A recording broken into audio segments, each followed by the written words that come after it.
So I have an absolutely beautiful mixed aquarium here. The fish look to be absolutely thriving. There is a huge range of all sorts of fish in this tank. You'll often find an aquarium like this that's sort of quite large. You can just make anything work. So many species of fish that in a smaller aquarium would struggle to cohabitate peacefully, you'll often find in an aquarium like this, they absolutely thrive. Oh, look at this flying fox. This is just a beautiful looking fish. So really, the fish are very alert. They're not fat, they're not thin. They all seem to be getting along very well. There's no erratic behavior. It's just a whole bunch of fish that look to be getting along very nicely. So when we look down the tank, there is a bit of yellow in the tank. So if we did want to clear the water up, not saying that it necessarily needs it, we could add activated carbon or more polyfilter.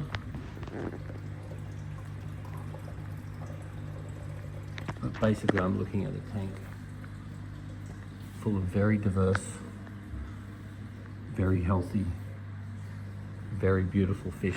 I really love this guy. Seeing a flying fox this big is not something you almost ever see.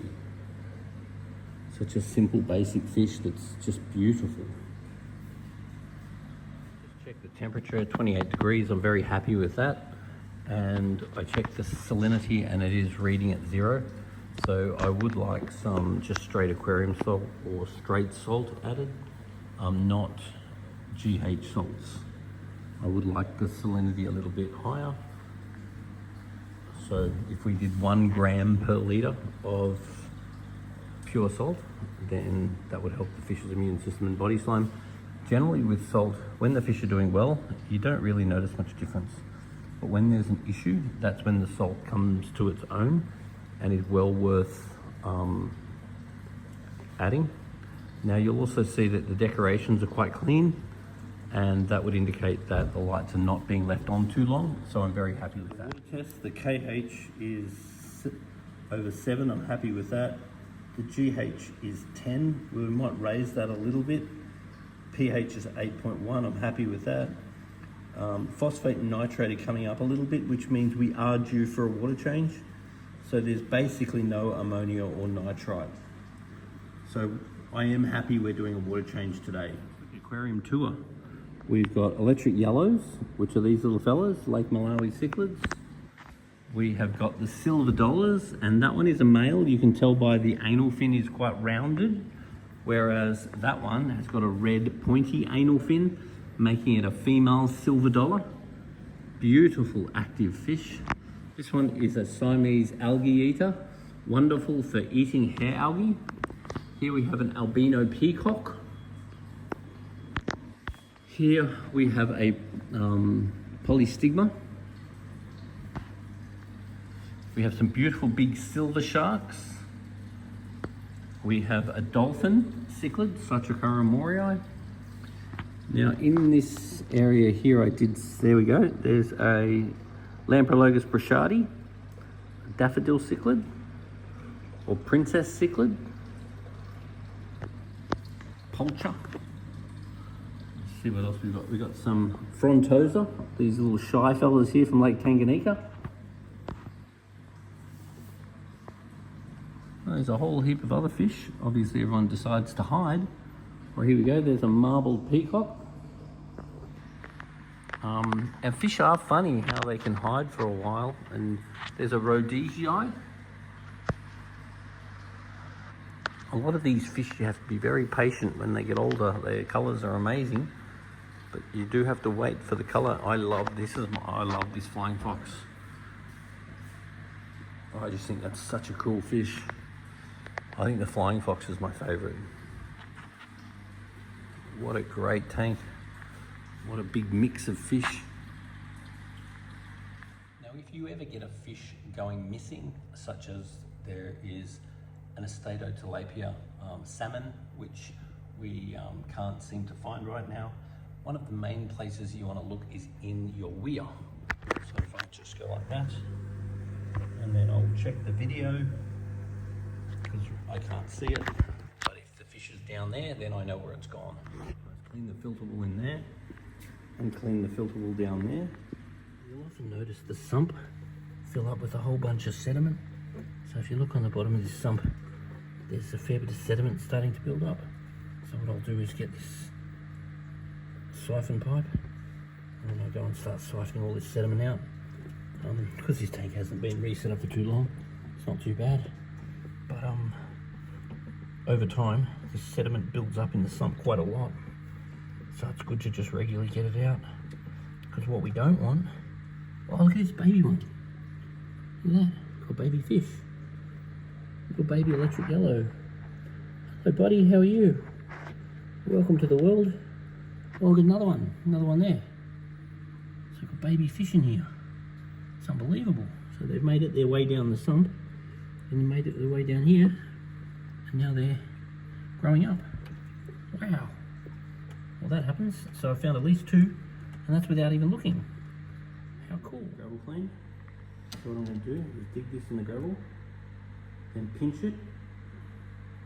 I'm going to see how dirty the gravel is. Now at this stage, the gravel seems ridiculously clean. Now, I will say that fish keeping is 50% water quality and 50% food quality. And when you've got food as good,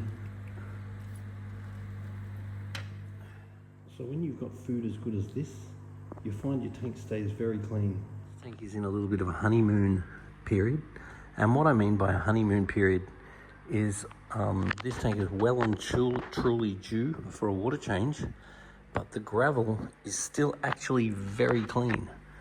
With the amount of fish in this tank, I would expect after sort of 4 to 6 weeks that the gravel would be actually quite dirty, but the gravel is actually very clean. And once again, if you feed very good quality foods and you don't overfeed them, then what happens is the fish will use all the nutrients because the nutrients are evenly absorbed by the fish, therefore they don't poo much. Now, if you use good quality foods and you overfeed them, then you might actually think the food's dirty. But if you don't overfeed the food and the food is evenly absorbed by the fish, then you'll actually find that your tank is much cleaner. You'll find your filter stays much cleaner, which in this case, the filter was actually very clean, considering how long since I've been here. And the gravel was actually very clean. Now, once again, this tank has good water quality and very good food. So there's no reason why the honeymoon period won't last for a very long time. But just be aware that over time you do build up crap through the back of the reef, and then that can start what's called old tank syndrome. And old tank syndrome is where you start to form a lot of sediment in the back. The oxygen can't get in the back into the fine sediment, and then you can start discharging hydrogen sulfide and have other issues which are just related to a tank being old. And that's well down the track. So this tank is still relatively new. The decorations are very clean because obviously the lights are not on too much. All the fish are healthy, but be aware that this tank is at capacity. I would not add more fish to this tank.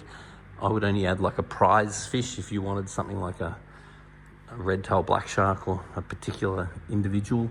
But this tank is pretty full because we need to give these fish time to grow, because some of these fish grow up to sort of 25, 30 centimeters. So they need room. Now the honeymoon period too also refers to your interest in the tank. So at the moment, because this tank's relatively new, you find that you look at it all the time.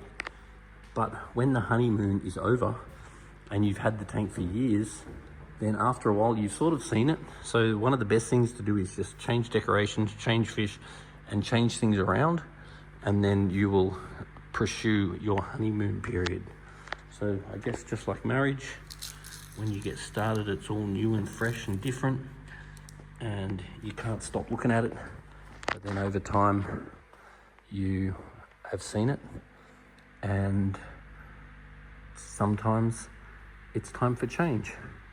So obviously changing your fish tank is a much better idea than changing your wife, but you know, you do what you need to do. What a beautiful tank.